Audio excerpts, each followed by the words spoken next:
Secondly, we ate sunflowers for supper and tossed paper airplanes as we ate, cleaving onto the branches of trees, making sure not to spill jars of milk, warmed by an Indian blanket.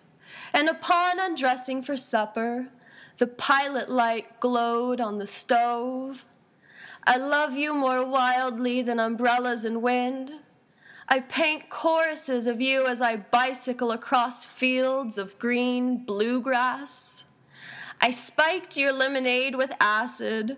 Forgive me, at the time it seemed like a good idea. Parents of America, let your kids go to summer camp. It'll get them out of the house and into sunshine so they won't know what you're up to. If you send them to summer camp, they will thank you for sports and games and friendships and perhaps even their first sexual experience, which will prove a bargain and prevent upsetting the peaceful home. Send your kids to summer camp, or the blame will be on you when their brains and insides mold into mystery meat in front of buzzing television sets. Steps onto the front porch of Walden.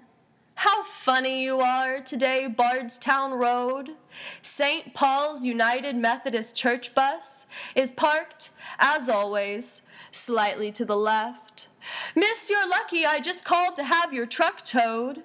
At the end of her reach was a leashed Pomeranian. At the end of my reach was a lit cigarette.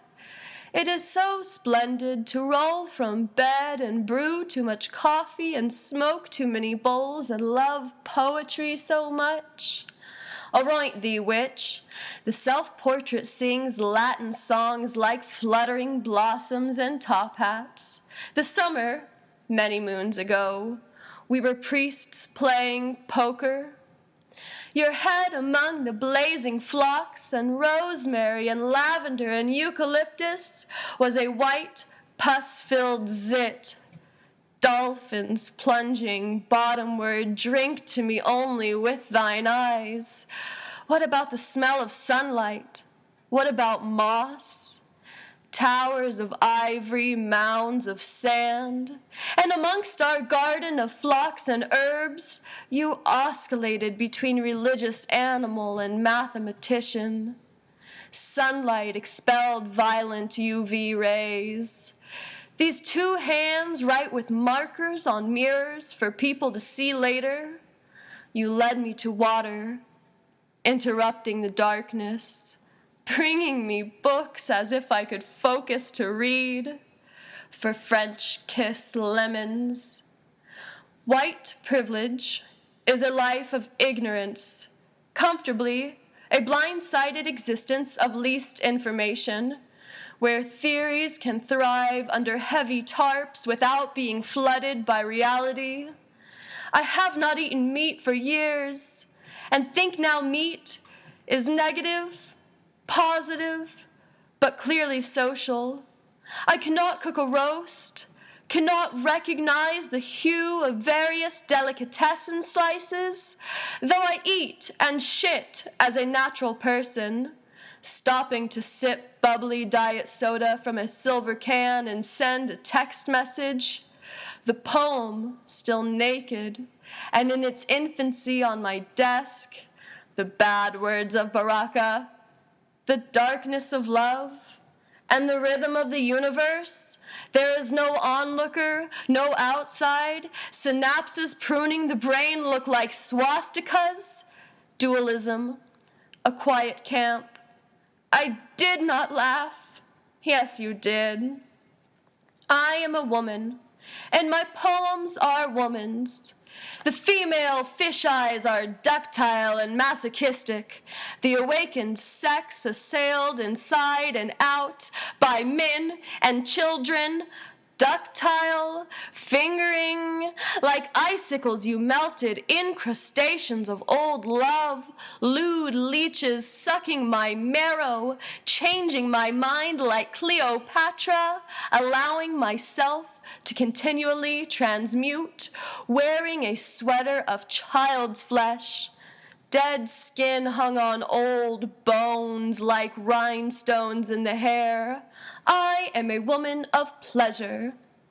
Then tears and tears and tears, giving back the blessed garden, song for salt. Dear Kelly, hello, it's 3:06 p.m. Dear Lauren, what's up? Back to studying. I read. It's 12:07 in Long Beach and I've been running around all day. Come all you faithful, hypnotizing the wintertime radio. Yes, the time is now. How much longer shall I be able to inhabit the divine and the day is white, turning gold, feminist, critical, and butch, watching the sun come up over St. Paul's United Methodist Church. The clicking of apple keys had 5 milligrams, dear Kelly. Hello, it's 3:10 p.m. Fucked till midnight and sent him home on his way, and I'm 20, so why are my hands shaking? It shouldn't have kicked in yet. She serenaded an ad-lib a cappella beat noir, then suggested an au contraire bon mot. She said au revoir to the avant-garde art nouveau, which was au courant ad infinitum, and went on ad nauseum on déjà vu. An ad hot balat doigt served as an au naturel coup de grace, as a bon vivant in de rigueur. She exclaimed, mon ami, qu'avait imtar.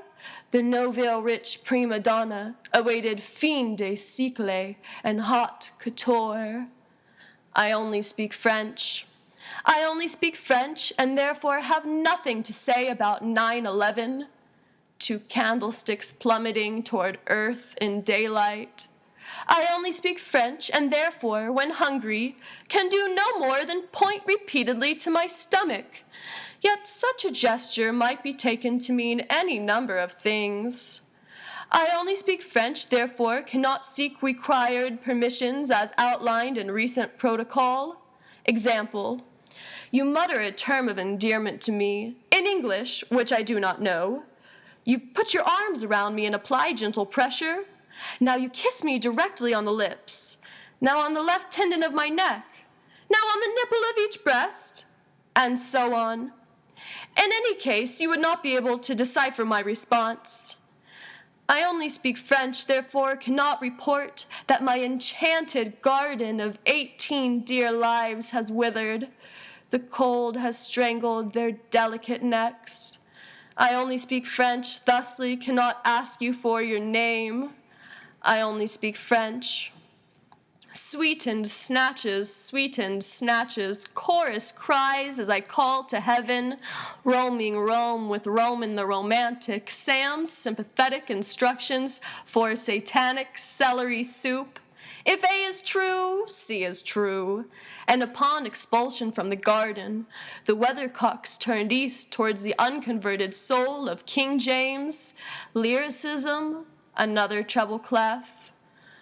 Poetry stings the skin, swinging in the wind, whispering softly, softly and slow. Why shouldn't we practice poetry? You can communicate telepathically, can you? The burning desire to leave a decorated legacy. I spiked your lemonade with acid. Forgive me. At the time it seemed like a good idea. I could never forget my adventure out west, which became a home away from home. I thank my God every time I remember you, terrifically bored, hopping the blue line, sumptuous slump, ad ovo.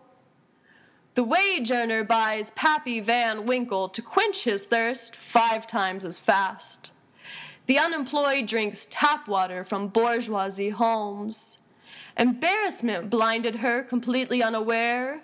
In cursive, she filled out the detailed questionnaire. She peeled thick skin from an avocado pear. This email was sent to blank at blank.com for successfully enrolling in Obamacare. A moment yellow, filled with open-ended anxiety. Prose poetry frees my ambitions onto the trunks of trees in Yosemite. Wool station. The family was wealthy. Their cupboard was filled with treats and sweets. My mother held an antique apothecary jar of peppermint oil. So much of childhood is spent in a manner of waiting. On that, they were separate, on each side, desire, 3, and we wouldn't, but perhaps in the middle, unfamiliar shape, gluttony, friction, hasn't she, is, pulse, erotic genre, freckles, London, ginger snap hair, punch a hole in reality. The things we remember demystify life, while doting on everything with balls. External commentary functions as a comic book, deciphering between reality and the abstract.